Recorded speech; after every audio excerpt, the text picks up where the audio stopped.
Nicholas Roeg's 1973 thriller, Don't Look Now, tells the story of a couple, John and Laura, who have recently tragically lost their daughter. On a trip to Venice for work and a change of scenery, they meet this eerie pair of elderly English women, one of whom is a blind psychic. Laura is immediately drawn to the two. The blind sister assures her that they can see her dead daughter sitting alongside the couple, happy and laughing. She finds the women soothing. Her husband thinks they're swindlers and begins to worry for his wife's mental health. But he has his own problems, which, unlike his wife, he keeps to himself.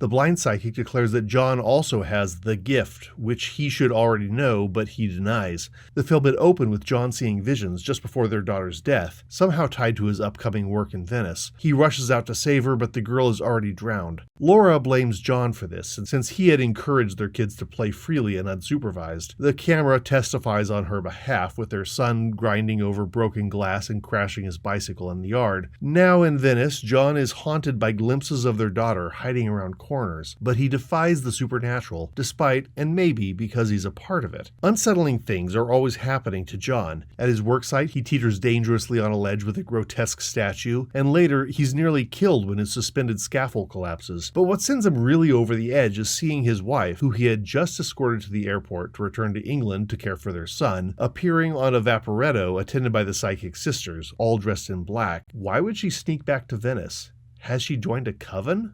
What's going on?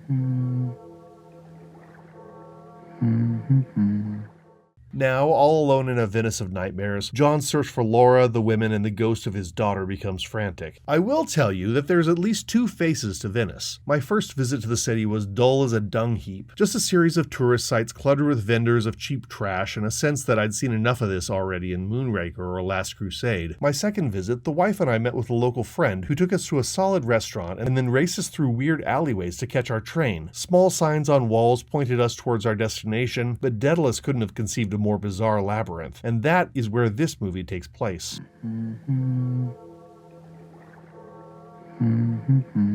Nicholas Roeg put out a string of absolute classics in the 70s and early 80s. Don't Look Now is generally regarded as his masterpiece from that era. I'd actually give that honor to Walkabout, his Australian coming-of-age adventure in the Donga. All of the films in this period have a racy, hyper-modern edge, hide grim secrets, and leap back and forth in time. In Walkabout, that's because the heroine is trying to process an extraordinary adventure, surviving in the desert with her brother and an enigmatic local played by a young David Gulpilil. Her normal suburban life has been suddenly ripped away, and she contemplates how things as simple as eating, bathing, and dating are stripped to their raw essence during Gulpilil's rite of passage walkabout. We get a nearly cubist view of all times and all experiences at once. The girl, like Vonnegut's Billy Pilgrim, has become unstuck in time. A similar fate comes to David Bowie's chilly alien in The Man Who Fell to Earth. He comes to the Earth to seek water for his dying planet, and he gets wrapped up in the temptations of human life, suffering from flashbacks of his home and the family that he abandoned there.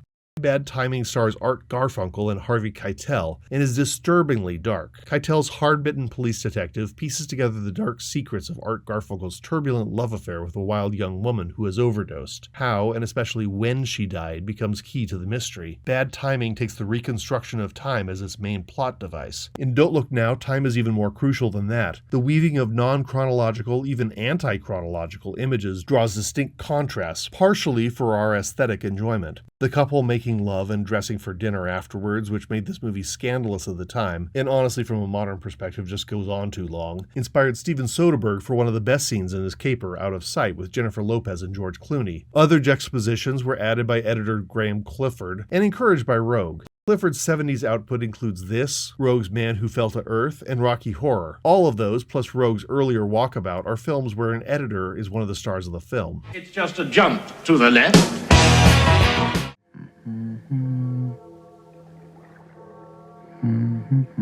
The cross-cutting time jumps of Don't Look Now are there for more than just our viewing pleasure. Our point of view is largely restricted to the couple, primarily John. An empirical skeptic, John is experiencing the past and the future and refuses to accept the gift of second sight, which has brought him nothing but heartache. He wants to return to the past, when his children were playing in the garden. His making love with Laura wasn't a rare event, and his job presumably was not trying to kill him. Some of the visions, Graham's ideas mostly, have the sisters cackling merrily at moments of extreme danger and pain for John. Many of the most striking aspects of the film were unplanned, seemingly fated. Originally, Donald Sutherland, whom Roeg wanted for the lead, was unavailable, but circumstances with other films freed him up to take the role. In Daphne du Maurier's source novel, the couple is escaping to Venice purely to get away from their tragedy. But Roeg and Graham stumble across a crumbling church and added John's career into the script, which seems inseparable from the fabric of the final plot. The entire scene of John clinging for his life in the church was meant to be a stuntman who backed out and left Sutherland to perform the scene. The crew's clumsy attempts to reel Sutherland back in make for a memorable, harrowing sequence that is tossed in just to give a bit more action to Act 2. Thank heaven Sutherland survived that ordeal.